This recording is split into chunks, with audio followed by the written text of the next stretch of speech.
Finally, good evening, ladies and gentlemen. It's nice to see some ladies also here, even though it's about Men's Day. Let me start by saying Happy Men's Day to all the men here. And so I'd just like to read something that I picked up. So today we honor the strength, compassion, and resilience of men everywhere. Happy Men's Day to all the men who embrace challenges and inspire change. This is a day to celebrate men who bring positivity and purpose to our lives. To men who lead with their hearts. And thank you to all the men. So that's my opening note for all the men here.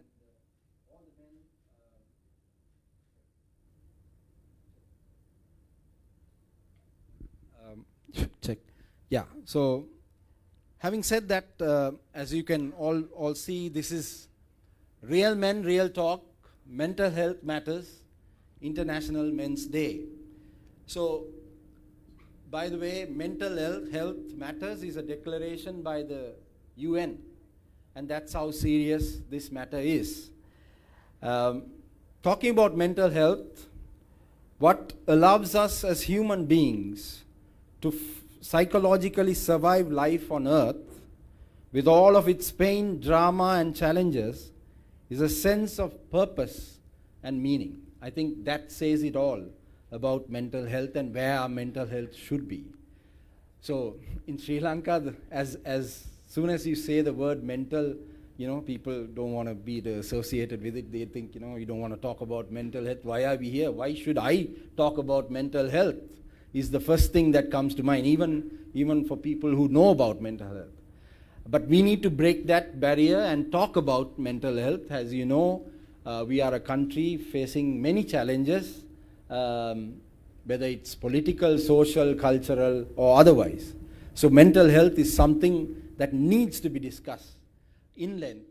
And Mr. Fouzul's vision, he will talk more about it, but his vision, with this podcast today, which is also telecast live, is to start talking about things that are taboo and discuss things that are difficult and make sense with what we do. So having said that, I would like to invite the Managing Director, Mr. Fouzul Hameed of Hameedias, to come and give us the introduction. Thank you.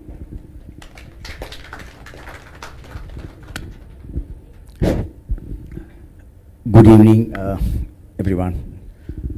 First and foremost, I would like to thank and also would like to apologize for the inconvenience. Things happen once in lifetime, and life had to go on. Okay, I'll just share why we want to do this. Now, from the time I got involved in business, now maybe over 35 years around, and we were known for menswear, and we addressed almost all the presidents, prime ministers, cabinet ministers, parliamentarians, diplomats, celebrities, top sports personalities, thousands of grooms. I've seen some of them falling down in their life. And when I see them, I was thinking, so the guys who got married 20 years ago, maybe sometime 5 years ago, see, this subject is something which I have personally seen. And when they come for the wedding suit, most of the time I used to assess and see how long, because we know when they come, we know, when you look at certain personality, we understand with experience something going wrong. So I think this subject we cannot hide anymore. And I was just thinking, our country was 76 years now. The men who ran the country, most of them, right? Now I suspect some of them would have been something wrong with them. See, if you really see it, I handled some of them, I know they are not perfect, they are not real. So we brought the real men, but 20 years ago, in our country, we couldn't find top-class men. Either they migrate, or we are political leaders. They are not, you understand, right? The subject is very sensitive, and so now for us to build these men's, we took a lot of trouble. It didn't come overnight to make quality, world-class. Who are the men can wear this? We were doing research, no, there is no quality. Everyone wants cheap cut. And when you do ethical business, it's not easy. So this after so much of research, and now when I see a man when he's little out of shape, I think, my God, this guy was 20 years old looking nice.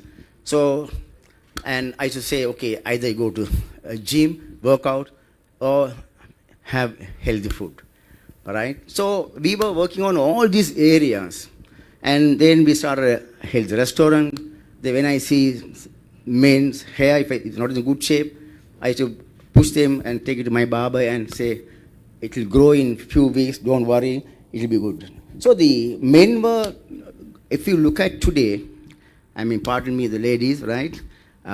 Wherever, now today, in my, and we all know that men are in the workplace, if you see everywhere, men are not doing that great.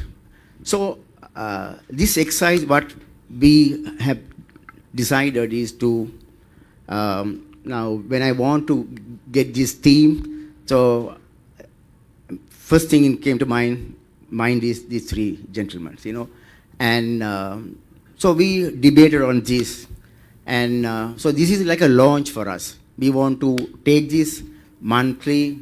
And my good friend King Ratnam, he was very close with me last 15 years. We work on this area silently. And last 2 months, we did 1 or 2 cases, and we found, I mean, when they are mentally sick, it's not easy. You can't cure overnight. So this exercise, what we want to do now is a launch, and support us wherever we can. And we will take this man to next level. So if you go around the store up and down and see, there are a lot of world-class stuff. To wear world-class, men has to be perfect, right? Being perfect is not rocket science, it's very easy, right? And so I think I will not take any more time. Let's, we will discuss with our panelists, and please enjoy. And again, if you're after the program, you can again go for another round of meal. And once again, thank you very much.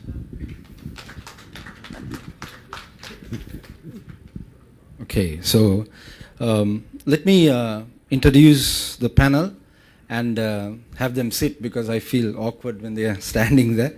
So we have 4 important gentlemen here who have achieved in their own ways, who are notables in their own fields. Firstly, we have Mr. Yasas Hevage, who is an entrepreneur and a sales and marketing coach, and also happens to be a cyclist who is a cycling enthusiast. We also have Ajay Veer Singh, founder Colombo Fashion Week and the College of Fashion and Design.